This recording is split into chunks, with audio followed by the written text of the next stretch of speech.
Hello, I'm Severn Suzuki, speaking for ECHO, the Environmental Children's Organization. We're a group of 12 and 13-year-olds trying to make a difference. Vanessa Setti, Morgan Geisler, Michelle Quigg, and me. We've raised all the money to come here ourselves, to come 5,000 miles to tell you adults you must change your ways. Coming up here today, I have no hidden agenda. I am fighting for my future.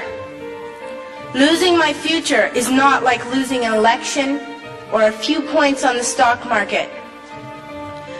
I am here to speak for all generations to come. I am here to speak on behalf of the starving children around the world whose cries go unheard. I am here to speak for the countless animals dying across this planet because they have nowhere left to go. I am afraid to go out in the sun now because of the holes in our ozone. I am afraid to breathe the air because I don't know what chemicals are in it. I used to go fishing in Vancouver, my home, with my dad, until just a few years ago we found the fish full of cancers. And now we hear of animals and plants going extinct, every day vanishing forever. In my life, I have dreamt of seeing the great herds of wild animals, jungles and rainforests, full of birds and butterflies. But now I wonder if they will even exist for my children to see. Did you have to worry of these things when you were my age? All this is happening before our eyes, and yet we act as if we have all the time we want and all the solutions. I'm only a child, and I don't have all the solutions. But I want you to realize, neither do you. You don't know how to fix the holes in our ozone layer. You don't know how to bring the salmon back up a dead stream. You don't know how to bring back an animal now extinct. And you can't bring back the forests that once grew where there is now a desert.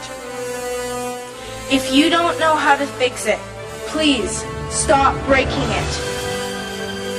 Here, you may be delegates of your government, business people, organizers, reporters, or politicians, but really, your mothers and fathers, sisters and brothers, aunts and uncles, and all of you are someone's child. I'm only a child, yet I know we are all part of a family, 5 billion strong, in fact 30 million species strong, and borders and governments will never change that.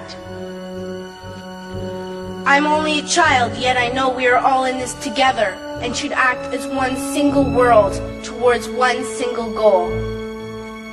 In my anger, I am not blind, and in my fear, I am not afraid of telling the world how I feel.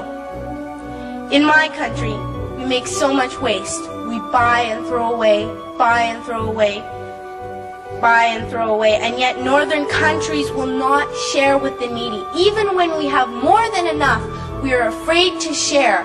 We are afraid to let go of some of our wealth. In Canada, we live the privileged life, with plenty of food, water, and shelter. We have watches, bicycles, computers, and television sets. The list could go on for 2 days. 2 days ago, here in Brazil, we were shocked when we spent time with some children living on the streets. This is what one child told us. I wish I was rich. And if I were, I would give all the street children food, clothes, medicines, shelter, and love and affection. If a child on the streets who has nothing is willing to share, why are we who have everything still so greedy?